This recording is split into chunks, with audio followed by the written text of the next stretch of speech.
The Knicks have traded for Karl-Anthony Towns, giving them a center that can space the floor and fill the void while Mitchell Robinson is out indefinitely with an injury. I was already pretty high on the Knicks heading into this season before they made this trade, but my biggest concern with them was still that center rotation and how they were going to deal with any sort of Mitchell Robinson injury. But with this trade, they bring in an all-star caliber center that can do a lot more for them than just shoot threes. I think the Mitchell Robinson injury kind of necessitated a move like this. I said in my video about the Knicks, that backup center depth just simply isn't very good. What I think is really smart about this trade is that the Knicks didn't trade for a backup center. They traded for a starting center, and they're probably going to turn Mitchell Robinson into their backup center. And there's actually been reports coming out that the Knicks are shopping Mitchell Robinson. We know Julius Randle was going to be the power forward and potentially run a little bit of backup center. And in theory, this is a swap for Cat, who can play center and also run power forward. So it's not like they gave up a ton of flexibility, even though they did lose Donte DiVincenzo in that Detroit pick in the process, which I'm going to talk about a little bit more in my video about the Timberwolves side of this trade. But for now, we're just going to focus on Cat. Now, one thing that a lot of Knicks fans were worried about this offseason was losing 𝙖𝙗𝙤𝙪 and all of the passing and playmaking that he provides, his ability to execute and run dribble handoffs, the way he can thread the needle through some really tight passing windows. Cat isn't necessarily able to do all of those things that 𝙖𝙗𝙤𝙪 was doing, and it would likely have to be a point of emphasis coaching-wise to get him to do a lot of that stuff. But I also think that there are other things that Cat can do as a passer and as a playmaker that 𝙖𝙗𝙤𝙪 wasn't able to do, and that's where a lot of the opportunity lives for New York. According to box creation, which measures how many open shots you generate for your teammates per 100 possessions, Cat creates nearly 5 more open shots for his teammates per 100 possessions than Hartenstein. This is likely due to Cat's gravity as a scorer, and for as good as Hartenstein is, he's not necessarily a quote-unquote scorer like Cat is. One area where you can really see this is as a driver. Because of that three-point shooting that Cat possesses, he's able to demand some more aggressive closeouts when he's getting the ball at the perimeter or closer to the perimeter. And what this does is allow him to drive off the catch. And this is one of the areas where I see Cat shine the most offensively, because when he gets by his first defender and starts to demand that help waiting for him in the paint, he's always looking to find cutters to the basket, hit little dump offs. And even though he can get a little bit overly fancy sometimes for my taste, his playmaking in these specific situations is really good. Another area where you'll see him shine is when he's getting fed the ball in post-up situations. And this is actually very similar to Julius Randle, because the Knicks would give Julius Randle the ball in post-ups, and once Julius would get those two defenders to come, that's when he was looking to spray it out to shooters waiting on the perimeter, and this generated a good amount of open looks. They're going to be able to get that same kind of success from Karl-Anthony Towns, because when Cat has a mismatch in the post, teams are going to look to bring that double, and they'll be able to generate open threes out of that. And this is actually really important for the Knicks specifically, because even though they were hitting their open threes at one of the highest rates in the NBA, they actually weren't generating a ton of them. In fact, they generated the 5th fewest wide open threes in the league last season. The Knicks are now ideally going to be able to leverage Cat's ability to command double teams, and that's something that Cat is able to capitalize on very, very well. The overarching theme with Cat on the offensive side of the ball is his versatility. He's a 7-footer that not only makes threes at a high rate, but he can also take a lot of them. Out of all players 7 feet or taller, he was attempting the 4th most threes per game and hitting them at the highest rate among these players. Now, if you don't limit it to just 7-footers, it puts into perspective just how good of a three-point shooter he is. There were 97 players in the NBA last season that attempted at least 5 threes per night. Out of all 97 of those players, Cat was the 8th most efficient shooter out of all of them. Now let's say that the Knicks try to experiment a little bit with some double big lineups with Mitchell Robinson playing at the 5 spot and Cat playing at the 4 spot.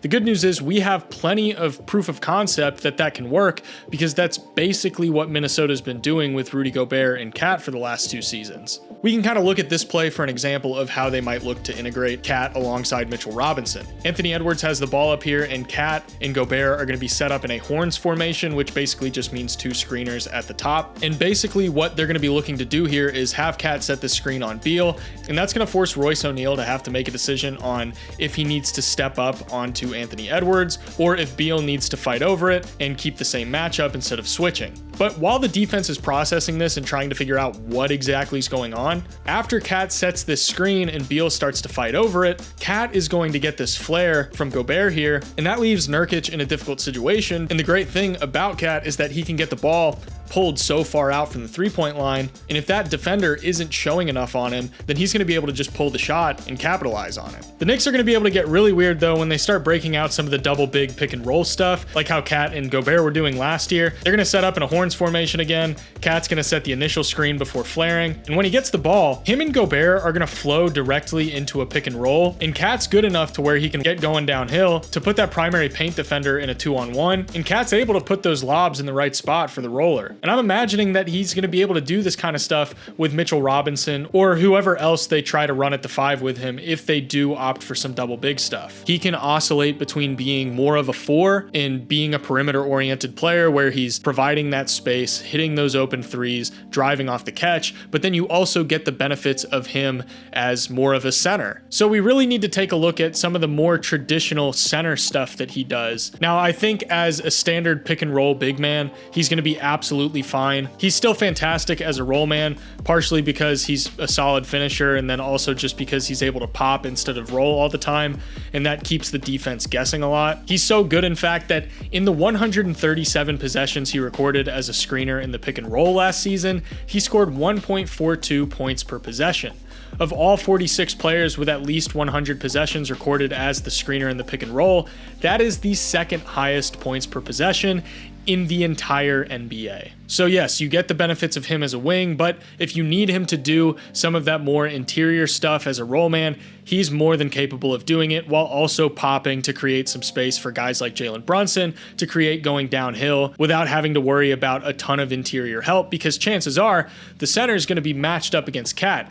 If Cat pops, he's going to get the defender pulled out of the paint, giving Brunson plenty of space to work with going downhill. If that interior defender stays with Brunson going downhill, well, then you just have Cat up top ready to pull the 3. Also, earlier I hinted at some of the stuff that Cat does as a passer out of post-ups, but he's also still a very efficient scorer when posting up. He scored 1.09 points per possession on post-ups last year, which is in the top 25% of the NBA, and this just gives the Knicks another punch to throw instead of just being limited to using Cat one way. Now, I want to be clear here. This is where Cat can get a little bit reckless. If you start feeding him in the post too much, sometimes this is where you'll see him get tunnel vision, and it leads to some forcing the issue instead of letting the game come to him a little bit. That being said, there is still a ton of value to get out of Cat as a post-up center.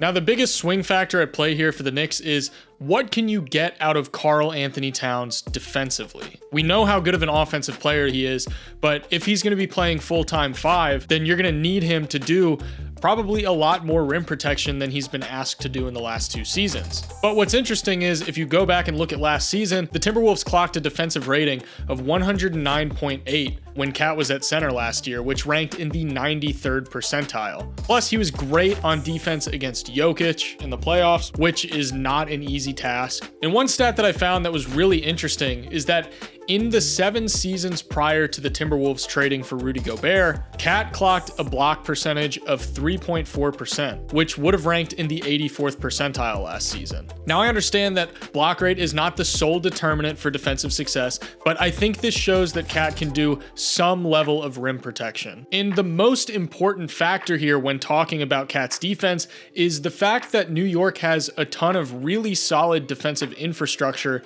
around him at the center position. He's going to be being flanked by OG Anunoby, one of the best wing defenders in the NBA, who has a ton of versatility. Mikal Bridges, assuming that his offensive burden is lightened a little bit, he's likely going to get back to being one of the premier wing defenders in the league. And up and down this Knicks roster, there are a lot of really good defensive pieces. And I think this is going to make it easier for the Knicks to minimize some of Karl-Anthony Towns' weaknesses. Probably one of the most important things is just keeping him out of foul trouble. This trade, to me, makes the Knicks significantly better. I understand that they lost Donte DiVincenzo, who I'm a huge fan of, but that does open the door for a guy like Miles McBride to take on a bigger role, and I think he's ready for it. And assuming that Robinson can get healthy, or they potentially move him for a different player, then their biggest weakness of center depth has seemingly been solved overnight. I was already really high on the Knicks heading into this season, but if they get the right stuff out of Cat this year, then there really is no ceiling on this team. Really hope you guys enjoyed this video. If you did, I'd really appreciate it if you considered leaving a like and subscribing. That's the easiest way to support the channel and help me continue making content. Regardless, thank you guys so much for watching. I'll see you in the next one.